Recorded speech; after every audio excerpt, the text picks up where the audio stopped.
कौशिक आज आपके लिए हिंदी में अकाउंट्स के का एक लेक्चर लेकर आई हूँ, क्योंकि हमारे कुछ व्यूअर्स ने मुझे सजेस्ट किया था कि आप हिंदी में भी वीडियोस अपलोड कीजिए। एंड ऑफ कोर्स हमारे लिए चाहे हिंदी मीडियम के बच्चे हो या इंग्लिश मीडियम के बच्चे हो, दोनों ही बराबर है, दोनों को ही एजुकेशन का एक समान अधिकार है। इसीलिए और इसी मोटिवेशन के साथ में हम आज का वीडियो शुरू करने जा रहे हैं। और आज का वीडियो हमारा है क्लासिफिकेशन ऑफ अकाउंट्स पे, यानी कि खातों का वर्गीकरण।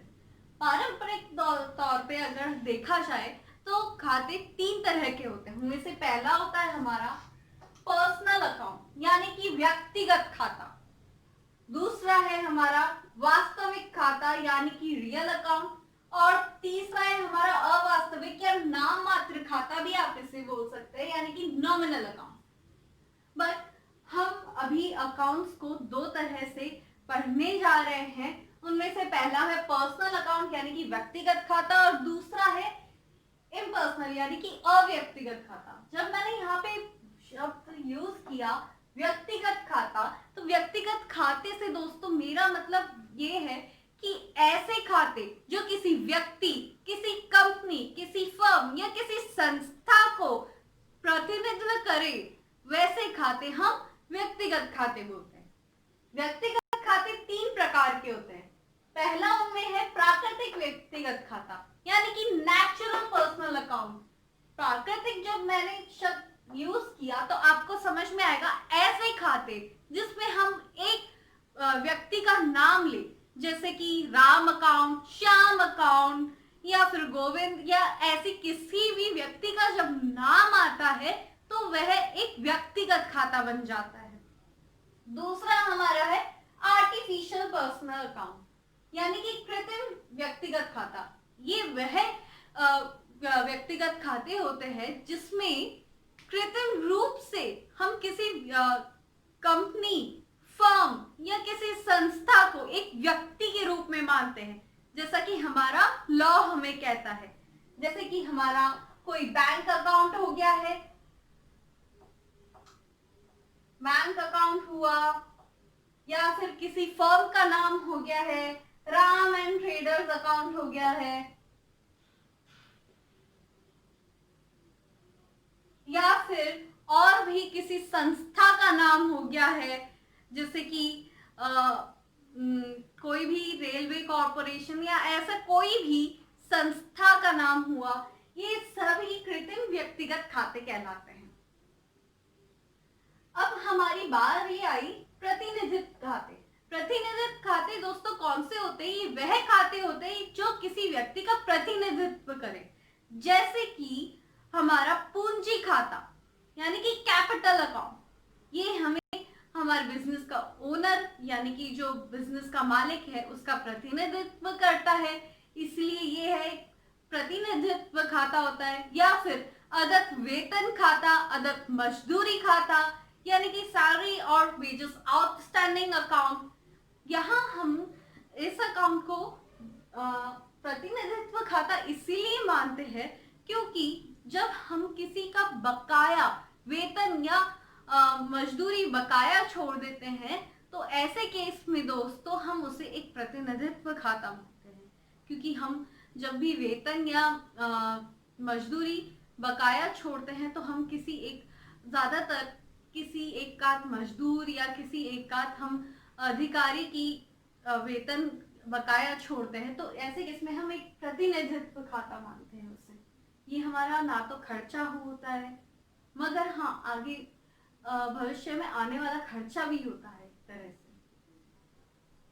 इसके बारे में और आने वाले हमारे वीडियोस में बहुत डिटेल में बात करेंगे। तब तक हम अभी हमारे अव्यक्तिगत खातों पे बढ़ते हैं। अव्यक्तिगत खाता नाम से समझ में आएगा ऐसे खाते जो किसी व्यक्ति का प्रतिनिधित्व ना करे, चाहे वो कृत्रिम रूप से हो, चाहे वो प्राकृतिक रूप से हो, या फिर प्रतिनिधित्व रूप से हो। तो क्या कौन से खाते आएंगे इसमें?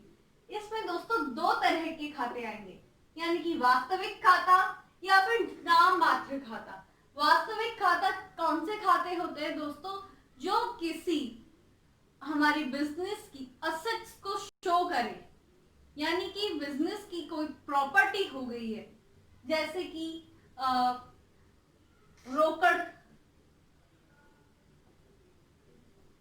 रोकड़ यानी कि कैश अकाउंट हो गया, कोई फर्नीचर अकाउंट हो गया है, या फिर कोई भी और भूमि या यानी कि लैंड एंड बिल्डिंग अकाउंट हो गए हैं हमारे।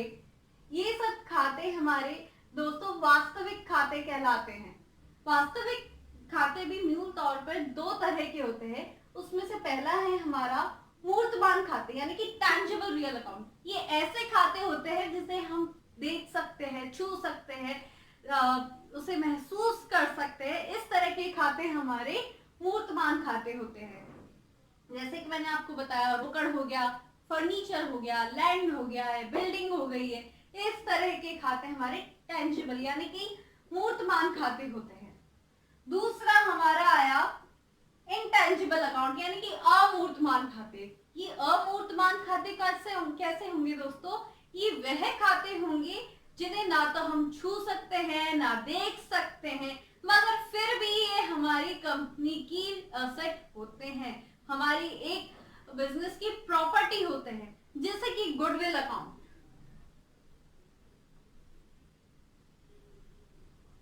पेटेंट्स, ट्रेडमार्क्स,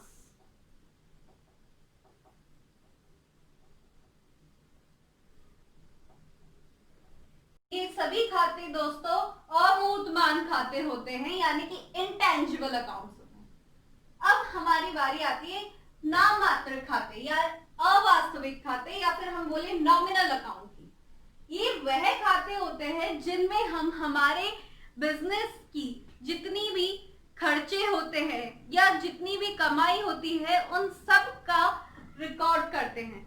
ऐसे खाते जो हमें बताते हैं कि हमारे जो बिजनेस है, हमारी जो कंपनी है, उसमें क्या क्या खर्चे हुए हैं, क्या क्या इनकम हुई है। इस तरह के खाते हमारे नाममात्र खाते होंगे। जैसे कि हमारा सैलरी अकाउंट यानी कि वेतन खाता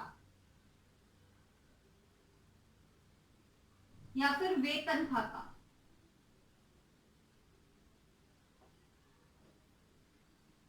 या फिर वेजेस अकाउंट हो गया है हमारा, मजदूरी खाता भी हम इसे बोलते हैं। इस तरह के खाते, या फिर हमारा रेंट अकाउंट हो गया है। इस तरह के खाते हमारे नाम मात्र खाते होते हैं क्योंकि सैलरी हमारे लिए एक खर्चा है और वेजेस भी हमारे लिए एक खर्चा है, या फिर रेंट जो हमें देना पड़ता है वो भी हमारे लिए एक तरह का खर्चा है दोस्तों। अब आपको एक कंफ्यूजन होगा कि हमने यहाँ अदत्त वेतन खाते की बात कही थी और यहाँ हम बात कर रहे हैं वेतन खाता और मजदूरी खाता।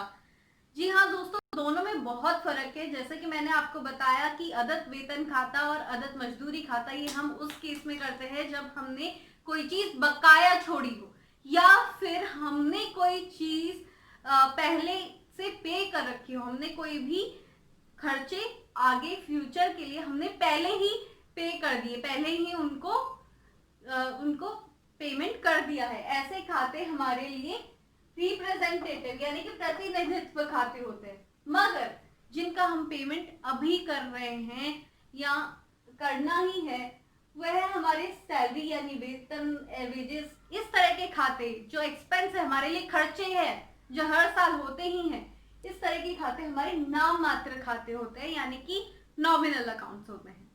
और इसी के साथ दोस्तों हमारा आज का सेशन खत्म होता है। हम आगे के वीडियोस में बात करेंगे अकाउंटिंग के 3 गोल्डन रूल्स की जो इन्हीं खातों पे बेस्ड है। तो इससे पहले कि हम उन गोल्डन रूल्स को डिस्कस करें, इट्स वेरी इंपॉर्टेंट कि हम पहले इन खातों को अच्छी तरह से समझें। और इसके लिए दोस्तों मैंने आपको एक छोटी सी एक्सरसाइज दी है जो आपको अपने कमेंट सेक्शन में बताना होगा कि ये जो भी अकाउंट्स, ये जो भी खाते हैं, ये किस तरह के अकाउंट्स में आएंगे, किस तरह के वास्तविक खातों में आएंगे, अवास्तविक खातों में आएंगे है, या नाम मात्र खाते में आएंगे, व्यक्तिगत खाते में आएंगे, किस कैटेगरी में वो आएंगे, ये आपको अपने कमेंट सेक्शन में बताना है। और जल्दी से बताइएगा दोस्तों, ताकि अगले वीडियो में हम इसे अच्छे से और इसकी गोल्डन रूल्स को देख सके, पढ़ सके। तो धन्यवाद, थैंक यू सो मच। अगर आपको मेरा वीडियो समझ में आया है, अगर आपको पसंद आया है, तो प्लीज इसे लाइक शेयर एंड सब्सक्राइब करना मत भूलिएगा।